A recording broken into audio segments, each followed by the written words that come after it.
Sejam muito bem-vindos ao canal Afinal, o que somos nós? Eis que chegamos na quinta e última parte da entrevista da Cris Danois. Aqui ela fala pra gente sobre o mistério do tempo, sobre como o conhecimento chega pra gente na medida em que a gente está preparado para recebê-lo e também na medida em que a gente pergunta. Fala sobre a Biblioteca do Vaticano e muito mais. Se você ainda não assistiu às outras partes, não tem problema, é só clicar nos links que estão disponíveis aqui em cima e também na descrição do vídeo. Quem avisa, amiga é, gente, eles são imperdíveis. Se você já assistiu e está preparado para esse grande final, por favor, aproveite.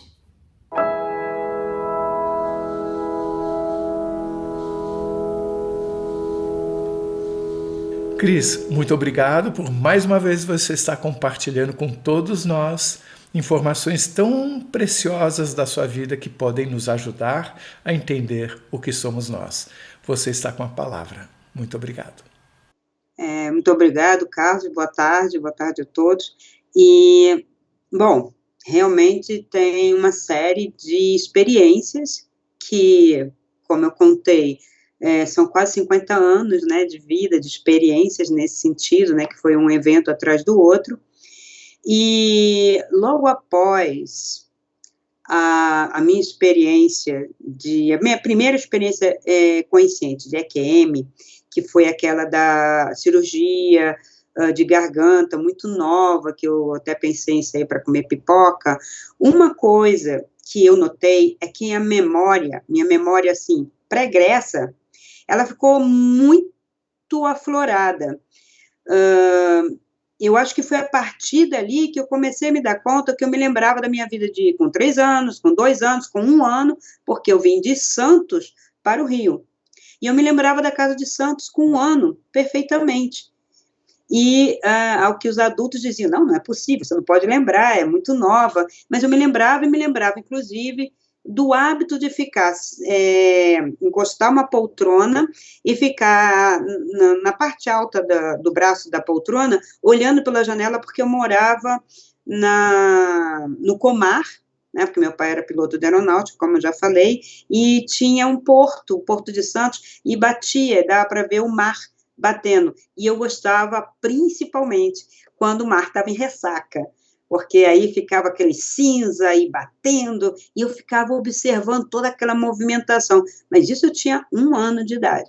Eu viajei para o Rio, deixa eu ver, foi em 60, depois de 62, que meu irmão nasceu em 62 ainda em Santos, ele foi em 63, e veja, eu me lembrava disso tudo de Santos, mas foi só depois dessa experiência de EQM que eu tive durante a cirurgia de garganta, né? Então, depois dos 14 anos, que foi aquela experiência maior, que eu fiquei 8 dias fora, e que eu achei que eu ia ficar lá, eu achei que eu tinha morrido mesmo, depois eu fiquei sabendo que eu ia voltar, né, aqueles 8 dias que eu no aprendizado na escola, que eu vi o local, né, que eu contei já.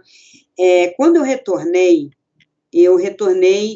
assim, vamos dizer, as pessoas chamam de poderes, eu não sei se eu poderia dizer que são poderes, mas são habilidades, umas habilidades um pouco diferentes. Então, como tinha, assim, um certo bullying, porque eu era um pouco diferente, eu estava sempre, vamos dizer, muito adiantada na escola, eu meio que tirava, assim, uma vantagem de algumas habilidades que eu tinha, entre elas escrever com as 2 mãos, de trás para frente, de frente para trás, então eu escrevia com essa mão, normalmente, né, da direita para a esquerda, da esquerda para a direita, e eu escrevia com a esquerda, né, da esquerda para a direita e da direita para a esquerda, e fazia uma escrita de espelho. Eu brincava muito, fazia brincadeira, botava em espelho, as pessoas não sabiam o que estava escrito, e eu me divertia um pouco, tipo, já que vocês fazem bullying comigo, vou fazer o meu bullying com vocês, né? Mas essa habilidade eu não sei como que eu aprendi. E até hoje, eu pinto com as 2 mãos, né? Eu faço comida com as 2 mãos, eu corto com as 2 mãos, tesoura, inclusive, e às vezes eu escrevo quando estou cansada, mas são 2 letras diferentes. né? É uma letra com a direita e uma letra com a esquerda, mas só quando eu estou cansada. Mas, geralmente, outras habilidades, como pintar, fazer comida, cortar, eu posso usar as duas mãos. Mas foi uma habilidade que veio, eu nem desenvolvi, e eu até pensei que isso ia sumir com o tempo e não sumiu, ficou, né? Outra habilidade que foi uma coisa de ler com as mãos. Eu passava a mão assim, em coisas bem coloridas, com os olhos fechados, e eu percebia a cor. Eu sabia, isso é vermelho, isso é azul. Pegava a roupa, essa é preta. E eu brincava com meus irmãos, que eu falava assim, eu sei adivinhar as cores. E eu pegava as coisas, não era adivinho, é porque eu sentia, como é que eu vou te dizer, é uma espécie de... a gente tenta, né, definir como fosse calor, né? Umas cores me pareciam mais duras ou mais frias, havia uma mistura de sensações através dos dedos, de forma que eu conseguia ler as cores, e com isso eu lia as notas, porque as notas de dinheiro são coloridas, tem cores diferentes, né? Então, que era, na época, o cruzeiro, né? Eu li, essa aqui é um cruzeiro, essa aqui são 2 cruzeiros, por cada cor, né? E eu achei aquilo bem curioso, porque eu falei, nossa, as pessoas cegas devem fazer assim. Claro que depois eu descobri que não, mas seria uma habilidade, né, que a pessoa poderia desenvolver, não sei como, mas que é possível, porque eu experimentei isso. Até hoje, se eu quiser, eu faço um pouco vamos dizer, esses exercícios, né. Com 14 anos, eu estava no ensino médio, chamado hoje ensino médio, era 2º grau profissionalizante. Eu posso dizer que eu passei, depois dessa experiência, quase que o meu 2º grau todo entre piscina, biblioteca, museu e laboratório, muito pouco dentro de sala. Eu faltava muitas aulas, porque eu achava as aulas muito repetitivas, muito chatas, embora eu nunca tivesse visto aqueles conteúdos aqui. Então, o laboratório era interessante, porque eu fazia laboratório de análises clínicas, na época. Então, eu gostava do laboratório de biologia, porque tinha experiência, o laboratório de química, o de física. Eu ia para a piscina e eu matava a aula para ir para o Museu Nacional, aquele da Quinta, que até pegou fogo há pouco tempo. Eu ia muito lá.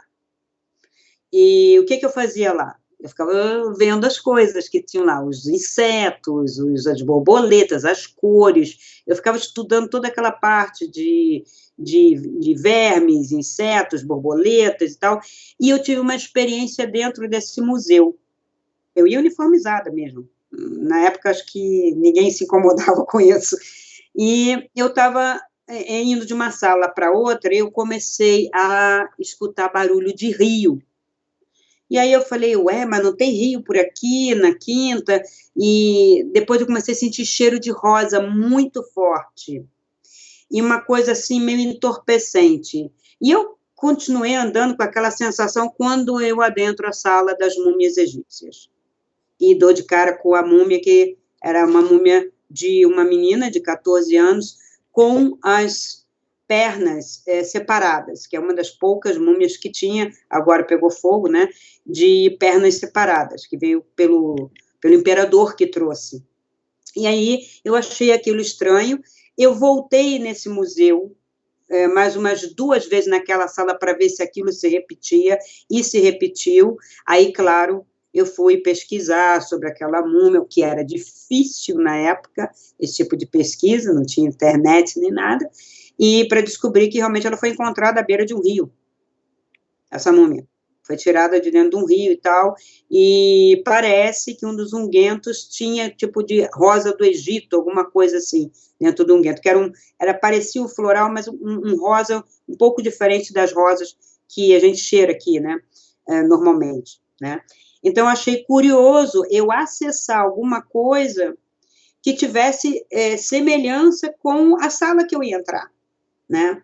Então, essa foi uma experiência que eu tive. Eu conversava com alguns colegas sobre essas experiências.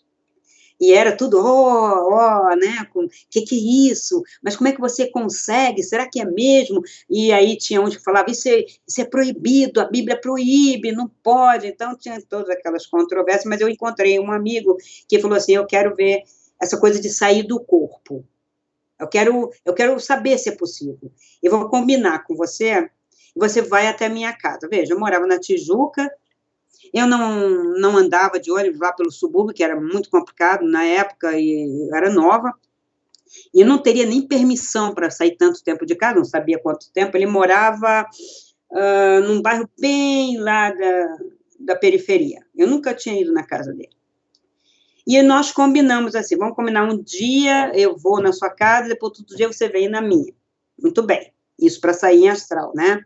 Para se encontrar. Porque, afinal de contas, qual é a vantagem de sair do corpo? Passear por aí fora do corpo. Né? Quando eu estou adolescente, estava querendo esse tipo de coisa. E aí, eu fui para casa, no horário combinado, eu saí. Eu consegui sair do corpo. E eu estava na casa dele, eu entrei pela cozinha, procurei ele num quarto, no outro quarto, e não achei. Daí eu fui achar ele num quarto, como fosse o quarto dos fundos da cozinha, e eu achei estranho, porque eu falei, ué, mas ele dorme na cozinha? Achei meio estranho aquilo, mas sentei na beira da cama dele e tentei falar com ele, só que ele não conseguia sair. Ele ficava só assim, só levantava um pouco o corpo e não saía. E aí eu meio que cansei daquela história e voltei. Aí no dia seguinte eu fui compartilhar com ele. E aí ele disse assim, eu tive uma experiência muito estranha, porque eu estava tentando sair do corpo para ir na sua casa, ou para encontrar com você, mas eu vi uma mulher na minha casa, que entrou no meu quarto. Aí eu descrevi o quarto dele e falou, você esteve lá, realmente eu durmo no quarto dos fundos, para ficar separado, porque a minha mãe casou há pouco, né? A mãe dele era separada, teve um padrasto, aí ele ficou um pouco mais separado. Ele disse, não, mas você não era assim como você era mais alta, tinha um cabelo comprido, parecia uma mulher. E eu falando, não é possível.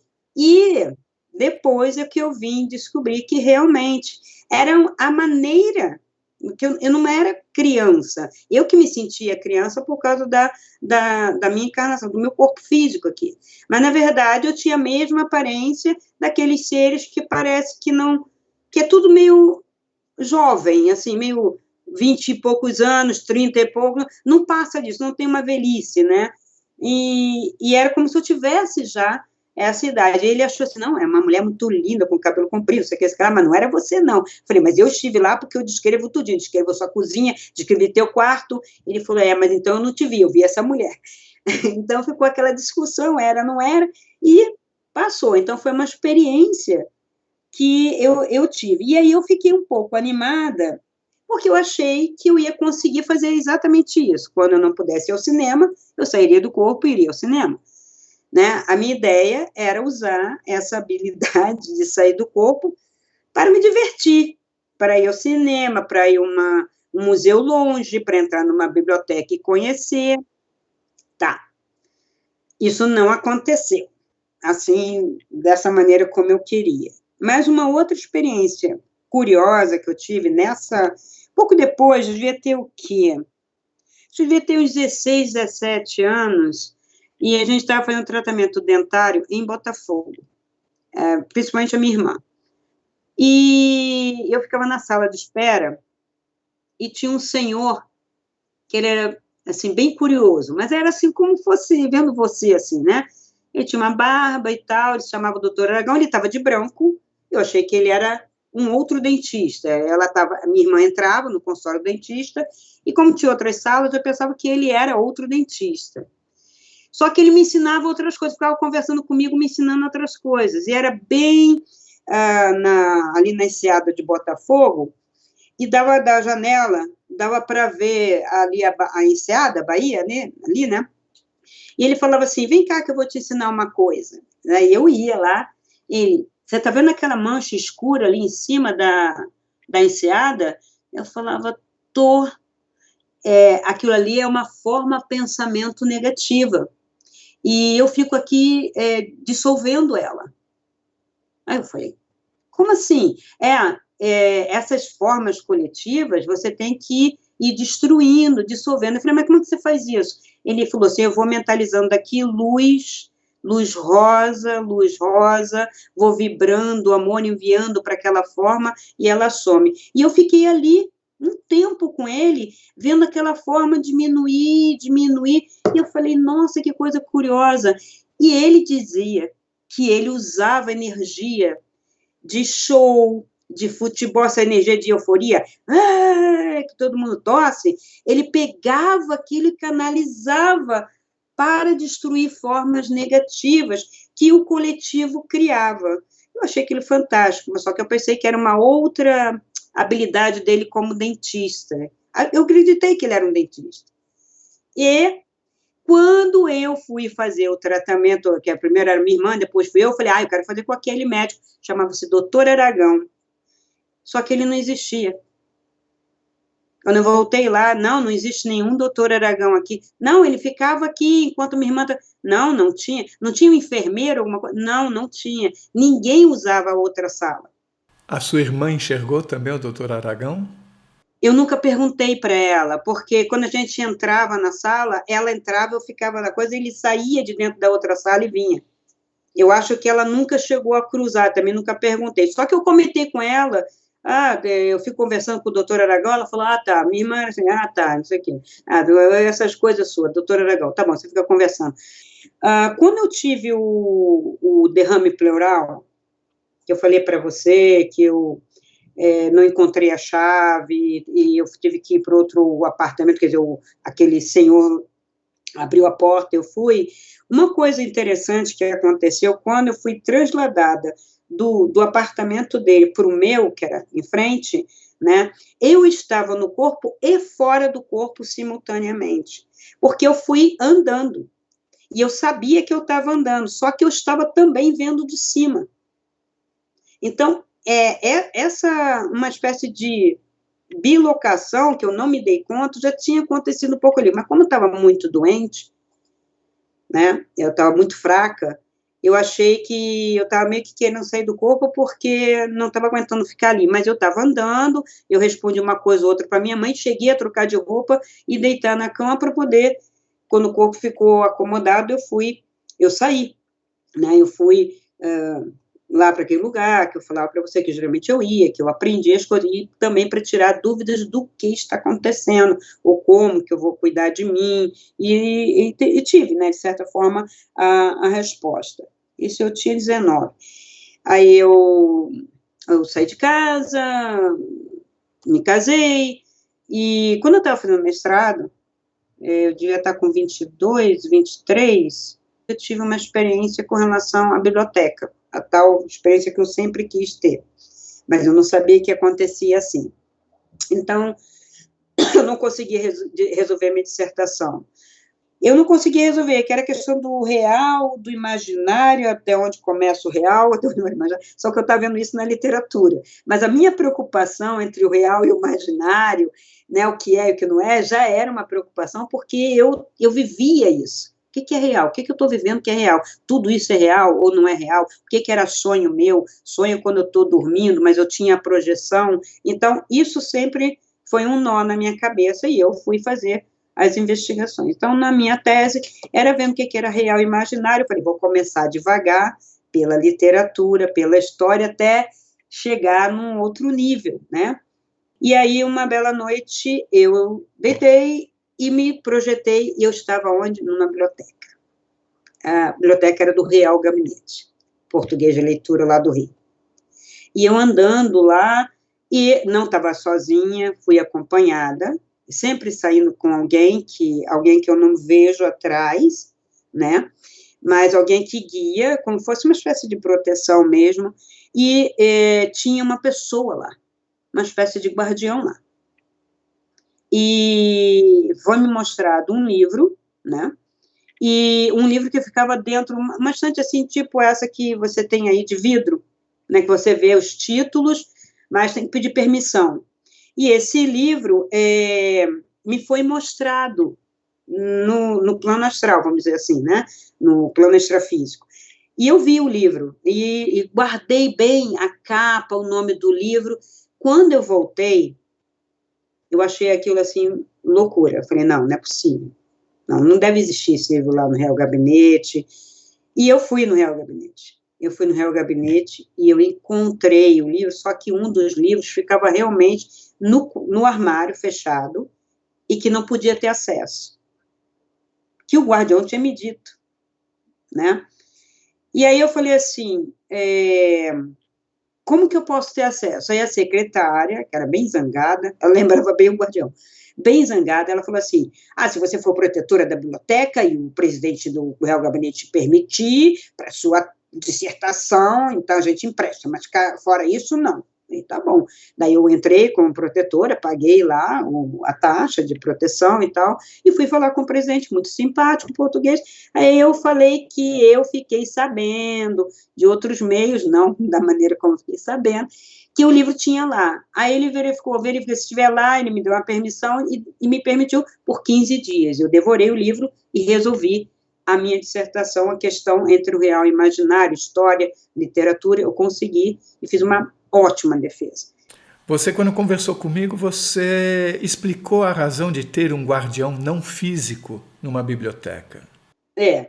Eu acredito que os guardiões das bibliotecas existem por uma questão de guardar esses conhecimentos. Esses conhecimentos não são todos compartilhados. E segredos, não sei, eu acho que tem alguma coisa nesse sentido. Claro que eu tentei outras bibliotecas e por causa disso eu acabei deduzindo que nem tudo pode ser compartilhado naquele momento, ou tem que esperar um momento, ou por algum motivo aquilo ficou retido, né? Então, é possível acessar muita coisa, mas você teria que ter, digamos, uma permissão, um propósito, não assim, aleatoriamente. E você, quando foi pela primeira vez, você viu pessoas físicas lá também, como essa secretária, por exemplo? Não, ela não estava lá. E esse guardião, é como se fosse um guardião mesmo, não é horário para ninguém estar aqui, e realmente ele guardava. Eu nunca tentei realmente sair de tarde, vamos dizer assim. Eu geralmente, quando eu dormia, que eu saía do corpo, então eu geralmente estava de noite. As bibliotecas não estavam no escuro, elas não era de noite na biblioteca, elas eram como fosse agora aqui, assim, claras, né, como se fosse dia. E esse guardião viu você, certo? Viu. Isso eles viram. O que você está fazendo aqui? Quem te deu permissão? Como é que você chegou aqui? Aí eu falava, não, eu estou fazendo uma pesquisa. Como? Quem? Né?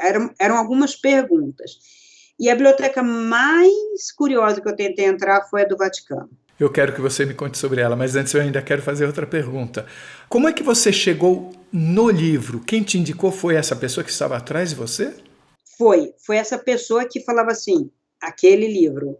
E aí eu olhava e eu sabia que era aquele. Claro que eu não tinha dedo apontando, mas eu olhava e alguma coisa me chamava a atenção. E aí eu ainda virei, como se eu tivesse que virar assim para ver, porque o título estava em pé, e eu pedi ao guardião para ver esse livro, né? E eu não consegui ver no astral, mas eu consegui ver depois, quando ele realmente existia. O guardião não permitiu ou não conseguiu? Não permitiu. E o guardião percebeu a existência que estava atrás de você também?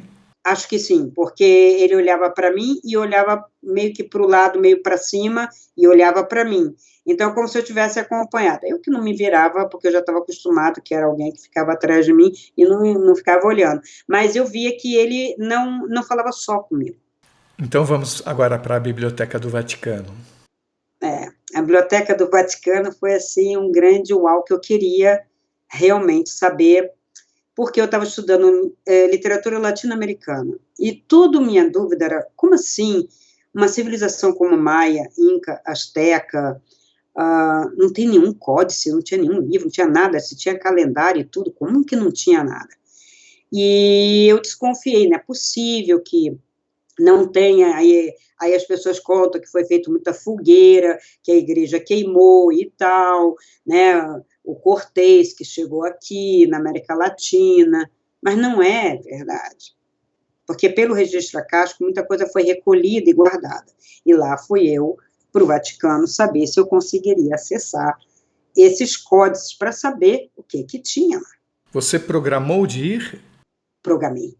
Eu quero ir para o Vaticano. Levei uma semana, toda a vida, saía, não chegava. Saía, não chegava. Até que um dia, eu acho que foi quem me protegeu e falou, tá bom, vamos lá. Vamos fazer a sua vontade. E eu cheguei lá. Tinha um guardião lá, que ele dizia que tomava conta da biblioteca há uns 450 anos já, que ele tinha sido nomeado. Mas ele foi nomeado em vida e quando ele morreu, ele continuou sendo guardião. Ele não deixava de jeito nenhum você ter essa, mas de jeito nenhum você passava. E uma curiosidade é que ele dizia, quando eu sair daqui e voltar a encarnar de novo, eu vou ser escritor, porque ele já tinha lido muito. E ele falava, vou ser escritor. E eu falava para ele, e se eu ensinar você a escrever agora? Você deixa eu ver alguns códices? Não. E aí, como eu estava acompanhada, eu pedi que quem estava comigo distraísse ele. E foi uma tentativa de distraí-lo, e ele realmente foi distraído, e eu passei. Quando eu passei, imediatamente ele percebeu, e foi uma espécie de vum, como se ele tivesse um poder de vum, você não pode entrar aí. E eu voltei, eu não consegui, eu estava indo e não consegui acessar. E aí ele fechou a cara, ficou bravo, porque ele percebeu que tinha sido ludibriado, e eu falei, tá na hora da gente sair daqui. E aí a gente saiu, e voltei para o corpo. E aí eu percebi que, assim, não vai adiantar, nessas bibliotecas mais importantes, eu fazer pesquisa, isso aí realmente eu vou desistir, porque não dá, entendeu? Essas bibliotecas têm guardiões. E por que esse segredo tão grande na Biblioteca do Vaticano? Eu acredito que seja uma questão político-religiosa, né?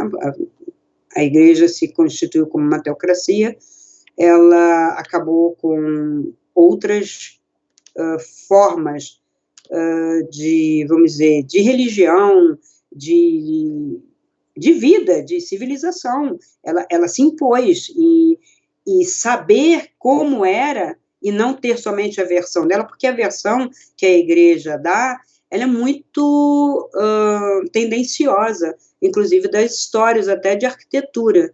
Você pensa que, por exemplo, a Catedral de Notre-Dame, o gótico surgiu na França, no século XII, Quando você vai descobrir, as igrejas góticas existiam desde o século X, porque eram construções vikings, e isso não entra na história da arte. Né, você vai descobrindo aos poucos. Então, tem alguma coisa. E tinha projeto, porque ninguém levanta uma catedral gótica fazendo um risco no chão e dizendo, sobe aí tantos tijolos, porque aquilo tem cálculos de arcos botantes, aquilo tem muitos cálculos. Uma coisa curiosa que eu nunca entendi quando eu estudei as catedrais, porque eu fiz um pouco de arquitetura. Eu fiz história da arquitetura, e porque tinha tanta coisa ligada a peixe, a mar, em algumas catedrais góticas. E as explicações são as mais loucas, inclusive da própria igreja, que diz, não, era para enfeitar, para fazer uma homenagem, e não, tem a ver com as navegações vikings, que já chegaram aqui muito antes de portugueses ou espanhóis, através da igreja, chegarem aqui. Só que quando essas viagens aconteciam, elas não vinham para dominar aqui, sim para a troca. E a igreja veio para dominar, para colonizar. São duas posturas diferentes, né? Então, as catedrais, elas são um livro aberto. Duas perguntas. A primeira, quanto a você ensinar o guardião a escrever. Ele sabia ler, mas não sabia escrever, tal como você... Não é que ele não soubesse escrever, é que ele queria, assim, ser literário, escrever romance. E eu falei assim, eu posso ensinar porque eu lido com literatura. Sobre a biblioteca, eu pergunto a você, era só uma questão de poder, de não poder mostrar o que estava lá dentro, porque isso poderia ter implicações políticas e religiosas, ou era também alguma coisa relacionada a não podermos saber de alguma coisa que esteja lá, por outras razões que não político-religiosas, por conta da nossa evolução? Existe isso também? A princípio, essas bibliotecas daqui me pareceu mais político-religioso. Existia, então, essa grande proteção para que ninguém entrasse lá, para que não se soubesse de versões diferentes das oficiais?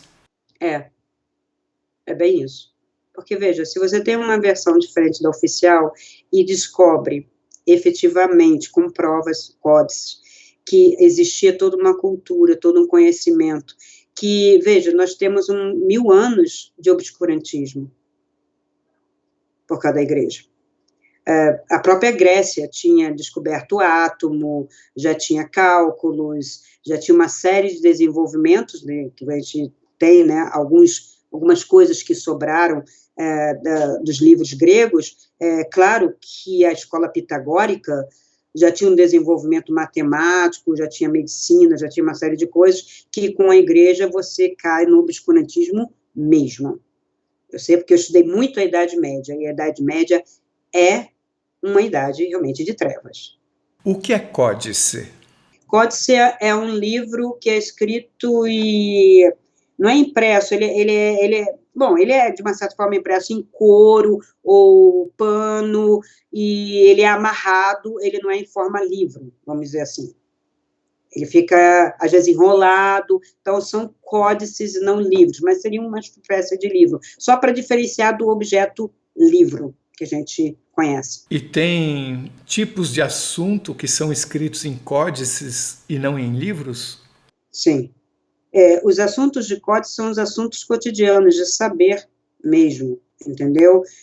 Por exemplo, coisas de contabilidade, coisas de arquitetura, de engenharia, que eles tinham, eram códices corriqueiros para serem manipulados. Daí o couro, daí o pano, para não rasgar. Então, vamos à próxima experiência. Bom, depois dessa questão das bibliotecas, aconteceu eu estudava, né, frequentava a filosofia Rosa Cruz, que era perto da minha casa, para um pouco mais de entendimento dessa questão dos planos astral e tal, tentando buscar bibliografia. Eu queria fatos, alguma coisa comprovada na época que eu tivesse.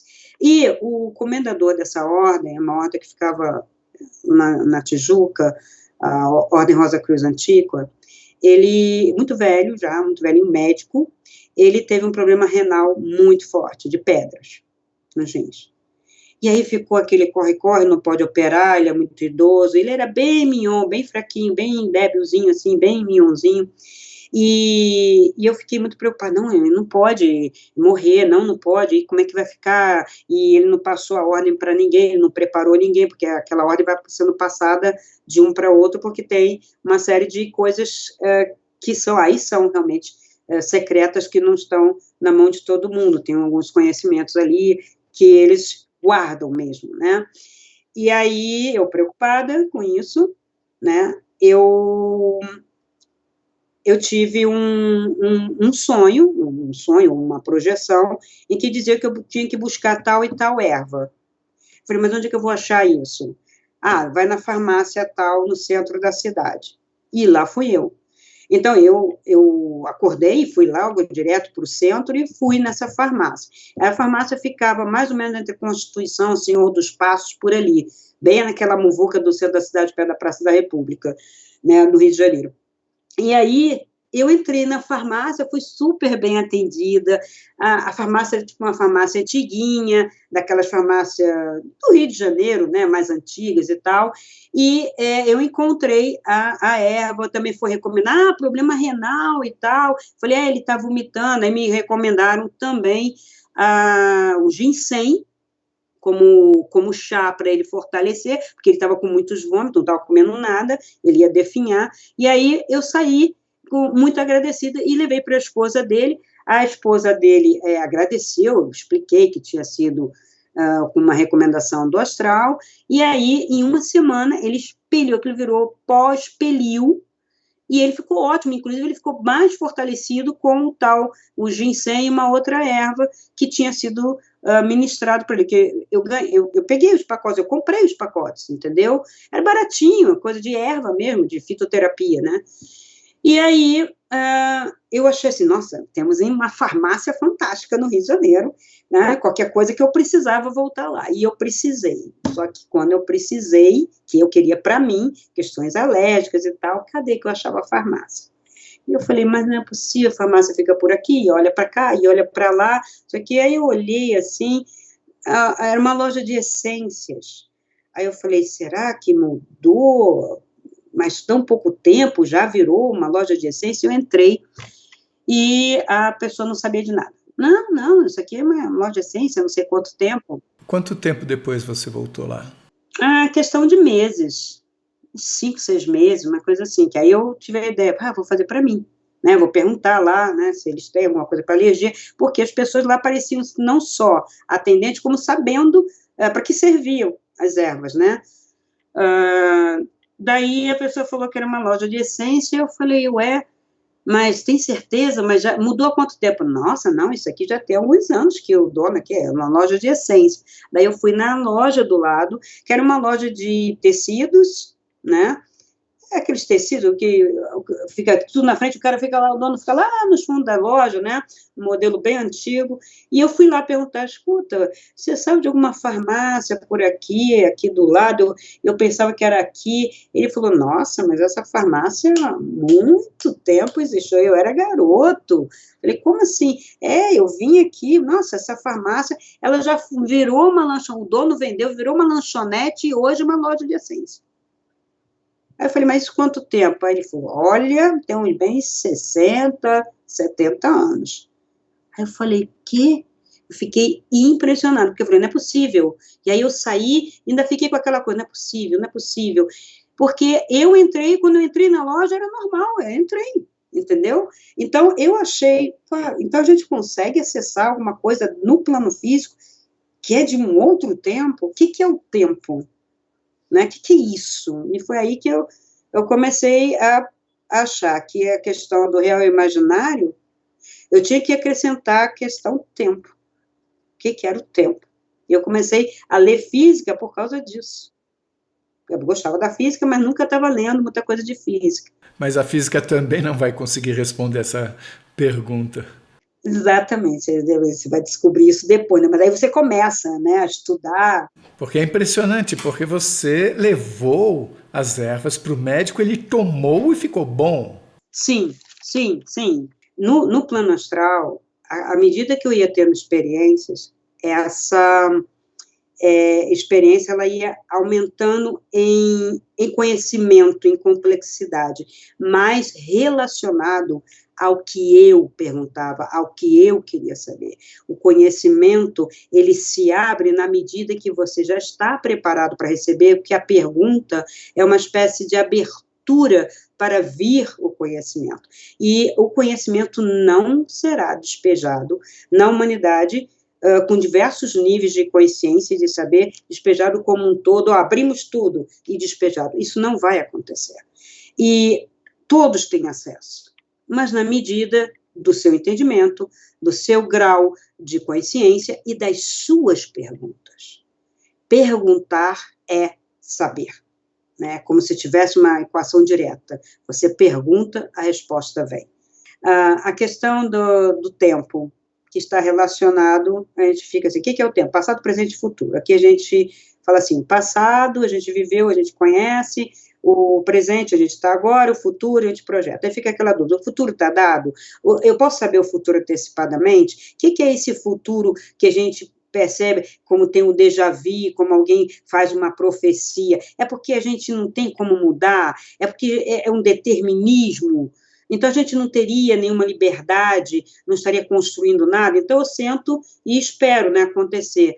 Então, eu querendo saber essa questão do tempo, que está ligado também à questão da memória, da história, né, de cada um e desse coletivo todo, eu acessei que existe uma história sua, né, o Akashico, que é onde eles guardam, vamos dizer, essa memória, matéria, os seres que guardam só essa parte. São seres que não são humanos, né?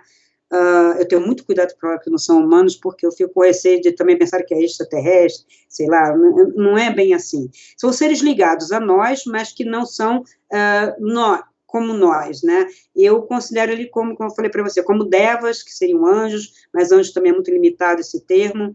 Então, eu considero como deva, que é um ser que tem uma capacidade, uma inteligência, um foco maior do que nós. E eles manipulam essas redes acásticas. E me explicaram que o akasha é, na verdade, uma espécie de matéria sutil, né? Como um éter, como fosse assim, que é fogo, ar, terra, água e éter. E esse éter seria esse akasha, que é uma matéria mais sutil, né? E por daí registros acásticos, onde estão as memórias. Aí tem uma memória individual, existe a memória de uma região, de um grupo, vamos dizer assim, Rio Grande do Sul, São Paulo, assim, regiões, algumas regiões, existe de nações e existe da Terra como um todo.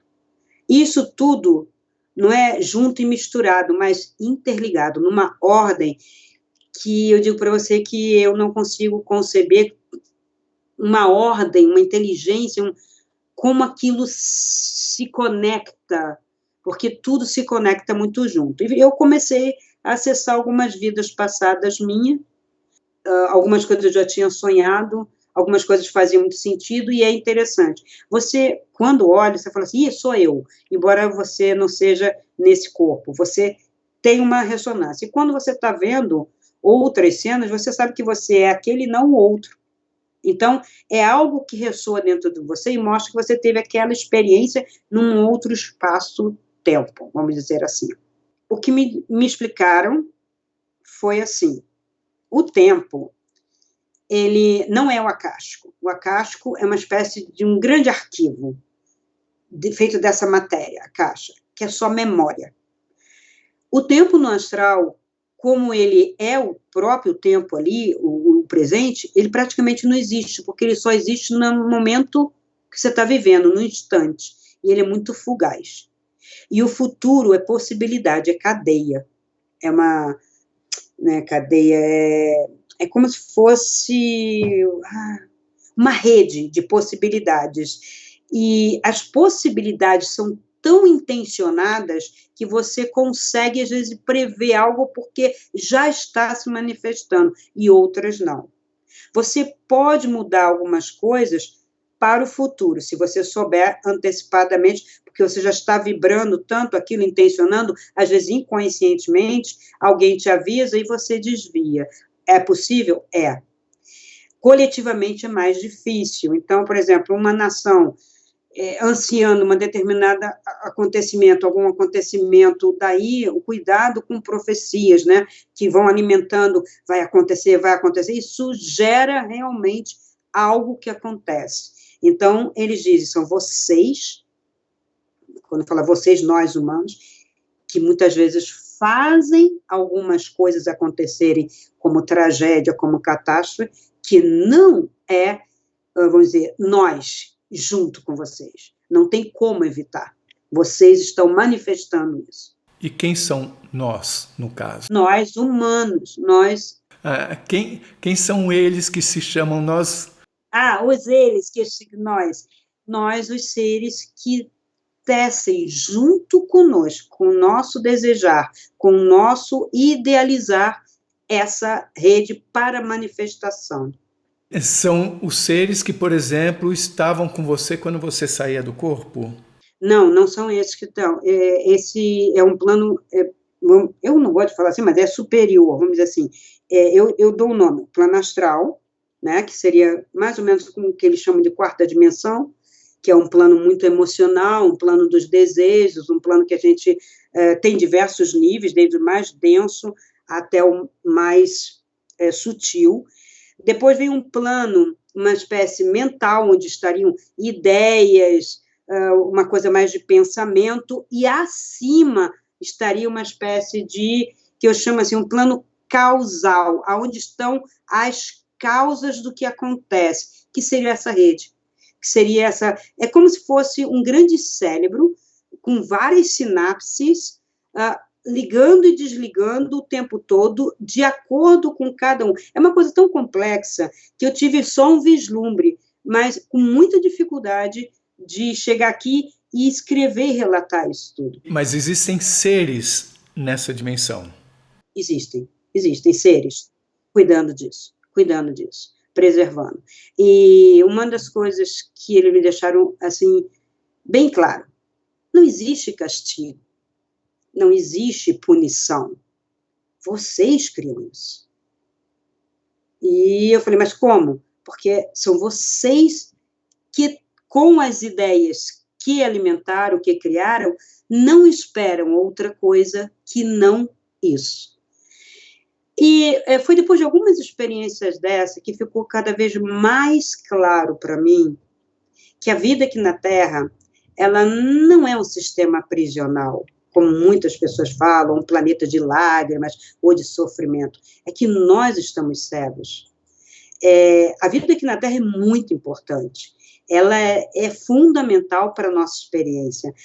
A vida é realmente rica, é bela, vamos dizer assim. Ela é cheia o corpo é cheio de mistério, né? A gente não conhece tudo, tanto é que a gente está tentando descobrir quem somos nós em todos os sentidos. Algumas pessoas em entrevistas anteriores comentaram algo parecido com o que você falou agora sobre a questão da punição. E muitas pessoas nos comentários ficaram sem entender, perguntando, por exemplo, mas então como é que fica a questão de uma pessoa que faz uma coisa, vou deixar no genérico, faz uma coisa muito errada aqui, tá? Então, a pessoa pergunta, essa pergunta não é minha, eu estou trazendo uma coisa que se repetiu em alguns comentários. Como é que fica a questão da justiça aqui dentro? A questão de polícia, de impedir que se roube, que se faça isso, se faça aquilo. Então tudo pode. Eu queria que você falasse sobre isso a partir do que você falou.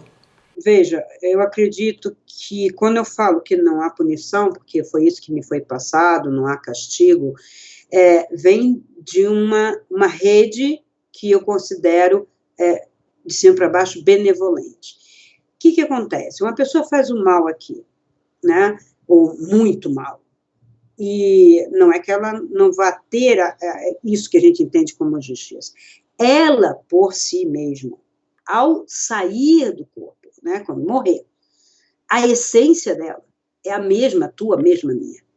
E ela vai vamos dizer, mais do que se envergonhar, ela não vai aceitar o que ela fez. Ela não vai conseguir endireitar o que ela fez. Ela não vai conseguir voltar e refazer. Ela se pune, ela se castiga, ela não se aceita, ela não se perdoa. E daí é que vem todo esse castigo. E veja, existe uma questão que no astral mais inferior, quanto mais você se afasta de uma luz, de uma benevolência e vai para uma maldade pura, você está num nível muito denso. E nessa densidade, que eu comentei até um pouco antes com você, que existe uma parte do astral muito densa, existe uma legislação muito diferente do que a gente tem na Terra ou nos planos superiores. Que eu sei que algumas pessoas que tiveram experiências fora do corpo, que você já entrevistou, estiveram nesses lugares. Muito escuro, muito denso, tem cheiro pesado, não se respira. A experiência que eu tive foi só para conhecer, é um lugar horripilante. E lá tem seres que punem, que castigam, que prendem, porque a pessoa desceu a esse nível na sua maldade. Então, veja, é dessa própria criação dele, de alimentar essa coisa inferior, que ele é vítima, como fosse de si mesmo, da sua própria maldade, como se estivesse retornando para ele mesmo. Não vem dos seres benevolentes, não vem da luz, é impossível, não dá. A luz, ela é claridade, ela é amor, ela é bondade, ela é aquela coisa do pertencimento, do bem-estar. Então, quando você está nesse nível muito baixo, eu acredito que esses seres saiam direto para uma experiência não, para ficar lá, né? E foram alguns lugares que eu andei para conhecer e que eu não quero voltar, Nunca mais, porque é muito ruim e você pouco pode fazer ou nada pode fazer por essas pessoas. Você falou no poder que nós temos de, coletivamente, quando pensamos numa coisa, de fazer com que aquela coisa de fato aconteça. Como é que você analisa o atual momento do mundo, onde existe tanto medo de guerra, tanto medo de aquecimento global, tanto medo disso, tanto medo daquilo, de superpopulação, de poluição, de extinção de alimentos, das florestas? Como é que você olha para isso? Até que ponto, quem nasceu antes, o ovo ou a galinha? Nós estamos causando isso pelo nosso pensamento ou as nossas ações estão causando isso?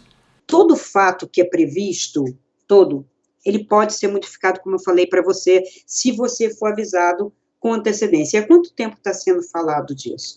Há muito tempo.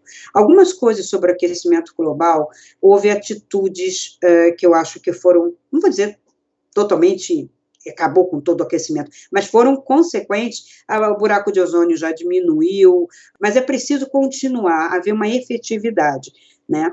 Isto é vontade de mudar alguma coisa que se previu que poderia acontecer, e não que é para acontecer. Nós não temos que passar nem destruir o planeta não será destruído. Eu queria colocar mais uma incógnita nessa equação, que é o que se fala em várias entrevistas sobre o fato do planeta Terra estar numa fase de transição, onde ele iria para uma época de regeneração. Como é que se coloca isso dentro desse mesmo caldeirão em que as nossas intenções modificam o presente e o futuro? Estamos numa transição. Sim, muitas pessoas já sentiram bem e na pele essa transição, outras um pouco menos. Mas essa transição é para se refletir no que eu posso contribuir como partícipe desse processo. A Terra não vai explodir, não vai acabar, isso eles não vão conseguir, porque não somos nós, também somos nós e aqueles seres que eu falo para vocês, que ajudam, né, que estão interligados conosco, mas que são de uma outra natureza, vamos dizer assim. Em algumas entrevistas também se falou em seres que vivem em outros lugares, que não deixariam haver, por exemplo, uma guerra atômica, porque isso poderia influenciar, inclusive, em outros planetas e em outras dimensões. Isso faz sentido para você? Faz sentido. Embora eu nunca conversei com ninguém que fosse assim tão fora, né, assim, em contato mesmo, só os que estão muito ligados a toda essa Terra, mas em outras dimensões e outros planos, dentro desse sistema mesmo aqui, que eu entendo solar, né? Então, assim, imagina, se acontece isso com a Terra, o que acontece com o Vênus, o que acontece com a Lua, o que acontece com Marte, com todo o sistema, altera tudo. Então, é óbvio que nós ainda bem não temos esse poder para tanto. Podemos fazer muita loucura, mas muitas coisas serão impedidas. Você, ao falar da transição, me faz pensar que fora as nossas ações, as nossas decisões que influenciam no futuro, no presente e no futuro, existe também algo acima, como um plano maior, que determina alguns passos que sejam dados, como, por exemplo, essa transição do planeta? Sim, perfeitamente. Até como eu falei para você, como tem esses seres que mexem em toda essa sexta dimensão, sei lá, uma coisa assim bem mais, onde está o causal de tudo, esses seres não vão deixar isso acontecer, porque eles estão juntos, determinando essa continuidade, essa regeneração do próprio planeta, essa evolução da própria Terra, como um organismo vivo, como os animais, as plantas, está tudo interligado. E qual a função de passarmos por aqui? Experimentar para evoluir, para aumentar essa consciência coletiva evolutivamente em muitas intenções, mas é experimentar tudo isso, é crescer com isso. Se você gostou, por favor, se inscreva no nosso canal, dê muitos likes, faça comentários, compartilhe com seus amigos, toca o sininho que você sempre fica sabendo assim que chega vídeo novo, saído do forno. E se você tem alguma dúvida, ou passou por uma EQM e gostaria de compartilhar a sua história com esse mundão? Escreva pra gente. O nosso e-mail é afinal.oquesomosnós@gmail.com. Essa é uma nova fronteira do conhecimento humano. Vamos juntos atravessá-la?